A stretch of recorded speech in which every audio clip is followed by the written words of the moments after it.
mulanya di tanggal 26 Oktober KPU mendapatkan saran perbaikan dari Bawaslu. Setelah itu petugas kami mengoreksi kembali, ternyata tidak memenuhi syarat material dan formil. Itu jangan hanya diskriminasi, mantan napi saja bisa, masa hanya PPD yang tidak mengundurkan diri tidak boleh menjadi bagian daripada anak muda yang punya harapan besar. Mudah-mudahan dengan usaha kita melakukan sengketa, harapan kita bisa masuk di PT lagi.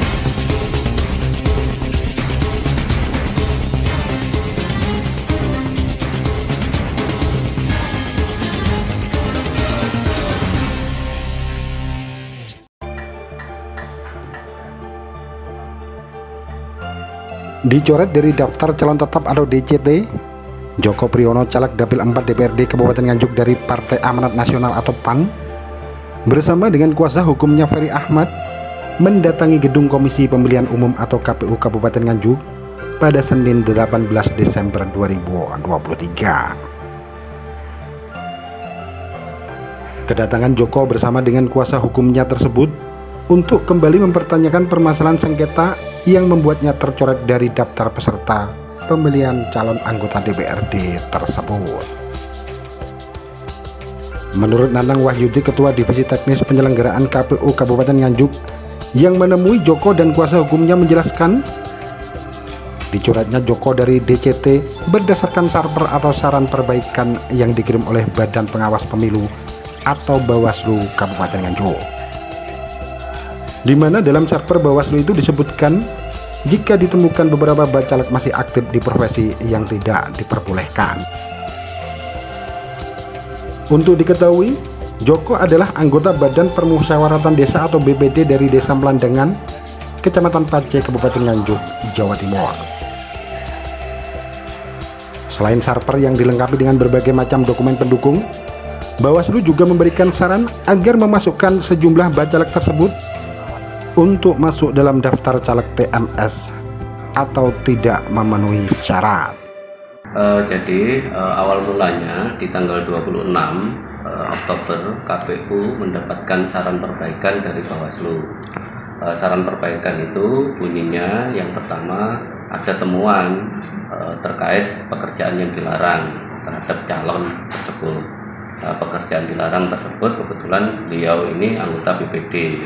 Di saran perbaikan itu selain temuan itu dia juga teman-teman Bawaslu melampiri SK BPD. SK BPD ya di situ ada nama yang namanya Pak Joko itu. Yang selanjutnya yang ketiga di saran perbaikan tersebut selain menyebutkan temuan tersebut, Bawaslu juga memberikan saran perbaikan kepada KPU untuk men-TMS-kan nama-nama yang terindikasi pekerjaan yang dilarang, yaitu BPD itu. Seperti itu, Pak. Ini kan ada upaya dari pihak caleg ke Bawaslu ya. Nantinya kalaupun dari Bawaslu merekomendasikan, apakah KPU Nganjuk bisa menjalankan itu, Pak? Kalau sifatnya rekomendasi Bawaslu, KPU sesuai amanah undang-undang itu wajib menindaklanjuti kalau bunyinya rekomendasi itu, seperti itu. Walaupun ini waktunya masih bisa, Pak ya? Ya, itu persoalan teknis seperti itu nanti kita komunikasikan atau kita konsultasikan dengan KPU provinsi. Yang jelas secara prinsip kalau memang rekomendasi Bawaslu, KPU itu berkewajiban untuk menindaklanjuti. Tidak hanya mendatangi gedung KPU, Joko bersama dengan Ferry Ahmad juga mendatangi kantor Badan Pengawas Pemilu atau Bawaslu Kabupaten Nganjuk dengan maksud yang sama. Joko meminta kembali penjelasan dari Badan Pengawas Pemilu tersebut untuk menyelesaikan proses sengketa dalam arti DPT hilang, suara hilang. Bisa dijelaskan, Mas, seperti apa kronologisnya? Kita dulu sudah mengajukan berkas untuk pengajuan sengketa. Nah, terus sama Bawaslu itu kan sudah diterima, sudah ada terima surat kita pengajuan sengketa itu. Nah, terus akhirnya pukul 12.02 kita mendapatkan balasan dari via WA dari petugas Bawaslu, itu katanya masalah untuk penunjukan kepada siapa. Soalnya yang kita kirim itu kepada KPU. Nah, harusnya kan Bawaslu itu juga ngasih saran harus ke Bawaslu bukan ke KPU gitu. Harapan dari dilakukannya ini, Mas? Mudah-mudahan dengan usaha kita melakukan pengajuan sengketa, harapan kita bisa masuk di PT lagi, bisa masuk calon tetap dari KPU. Ferry Ahmad selaku kuasa hukum Joko menyampaikan permasalahan yang dialami kliennya adalah murni permasalahan teknis. Dirinya membenarkan kliennya memang anggota BPD Desa Melandangan Kecamatan Pace, namun saat ini sudah mengurus surat pengunduran diri.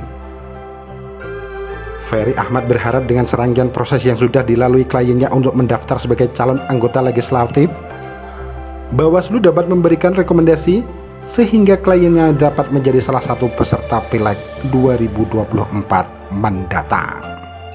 Hari ini saya mendampingi anggota saya juga klien di wilayah sengketa di Bawaslu yang tentunya sampai detik ini belum ada penjelasan. Yang dikeluhkan ini apa sih? Terkait tidak masuknya nama Joko Prihono di DCT KPU Kabupaten Nganjuk. Yang jadi masalah, yang mengganjal itu apa?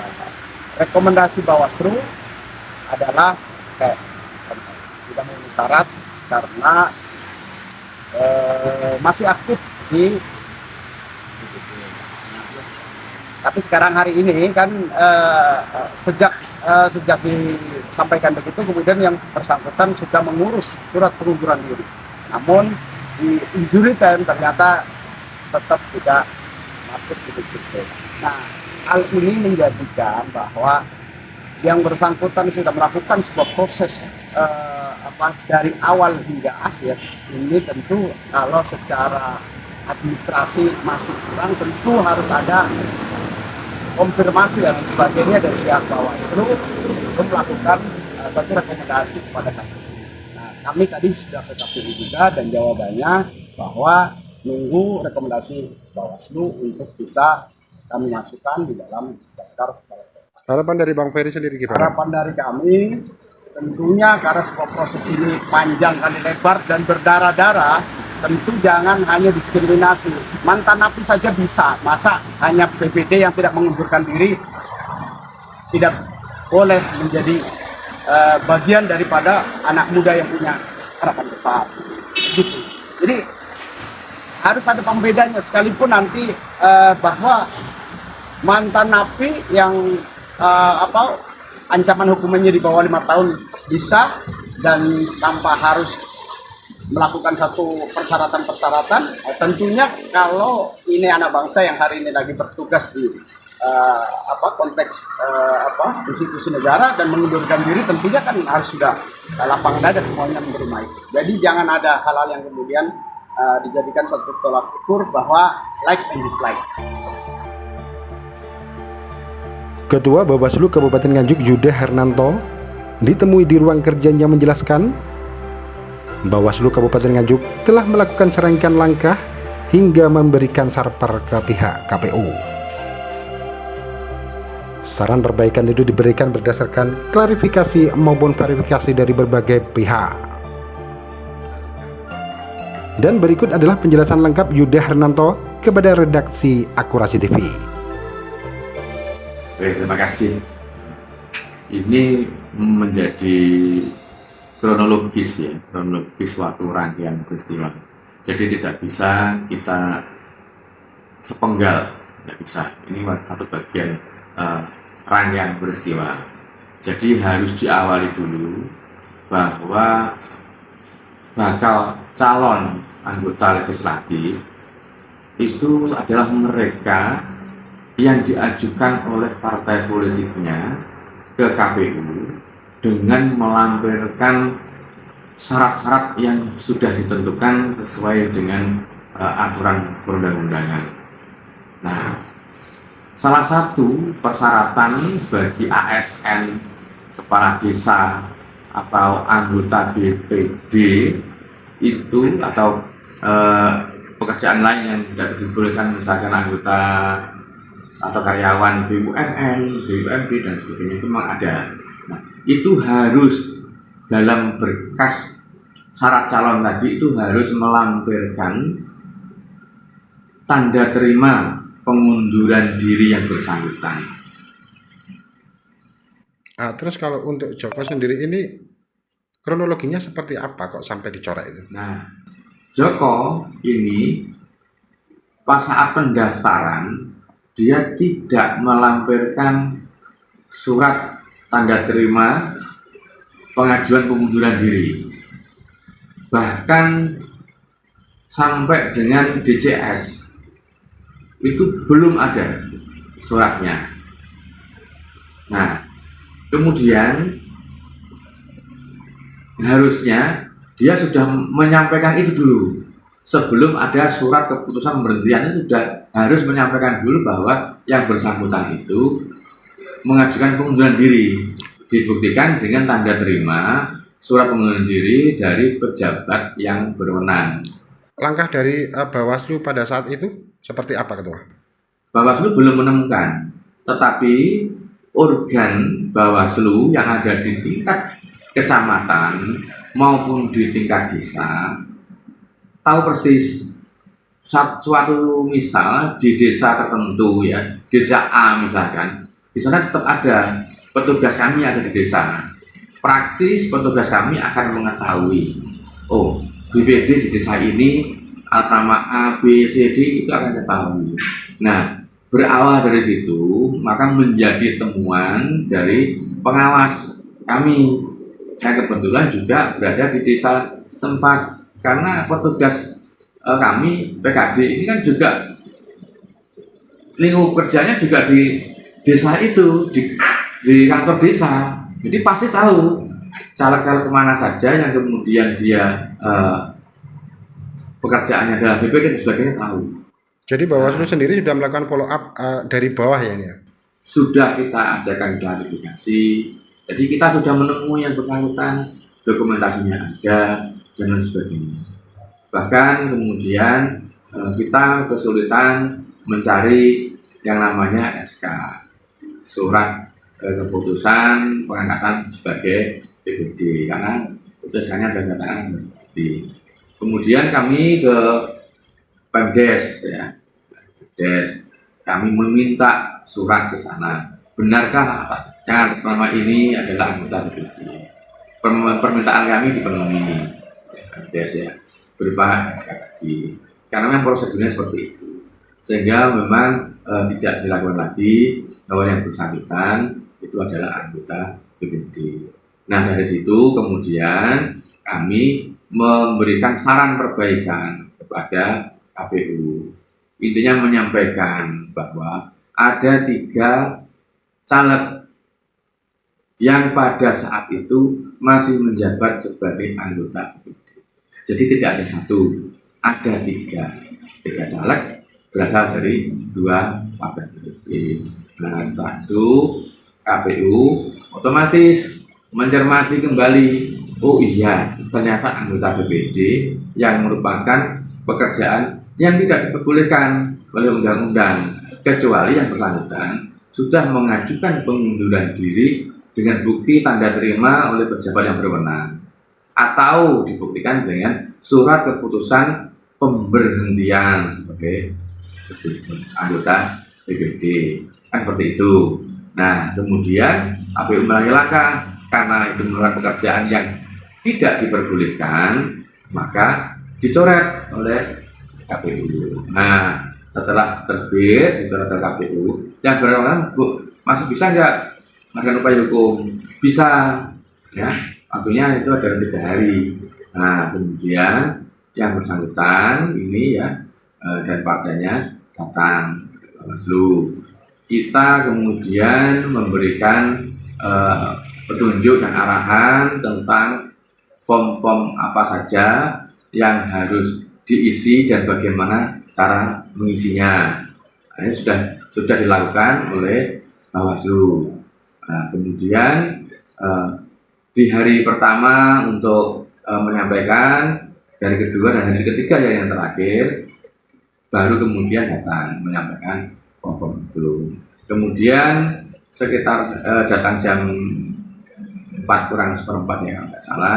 Kemudian jam 1 jam berikutnya masih ada perbaiki lagi.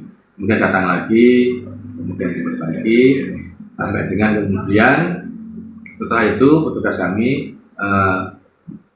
mengoreksi kembali, ternyata tidak memenuhi syarat material dan formil atas surat permohonan sengketa dengan KPU tadi.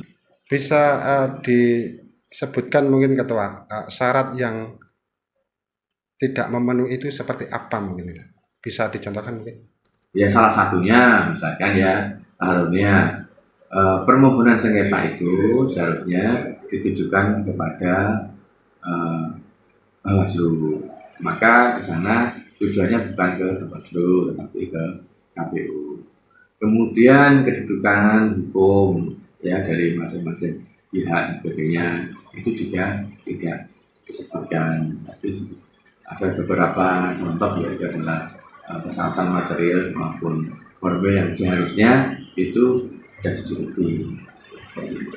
Apakah ini nanti sebagai upaya dari caleg yang bersangkutan itu ke Bawaslu, apakah bisa merubah keputusan jadi yang terhapus dari DCT bisa muncul kembali gitu kira-kira? Jadi upaya hukum apapun dalam tahapan-tahapan pemilu itu selalu dibatasi oleh waktu. Jadi ada hukum acaranya, ada. Itu sudah waktu, misalkan pengajuan gugatan sengketa proses kepada KPU ya, yang dimasukkan ke Bawaslu ya, gugatan proses itu misalnya 3 hari, maka 3 hari ya 3 hari, tidak bisa kemudian diperpanjang, tidak bisa. Itu merupakan salah satu prinsip kepastian dalam penyelenggaraan. Terima kasih Ketua.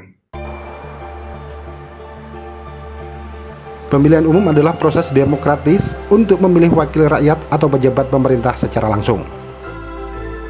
Pemilu merupakan mekanisme penting dalam sistem demokrasi modern yang memungkinkan rakyat untuk berpartisipasi dalam menentukan pemimpin dan kebijakan negara. Dari Kabupaten Nganjuk, Jawa Timur, Agus Bima, Akurasi TV. Akurasi TV.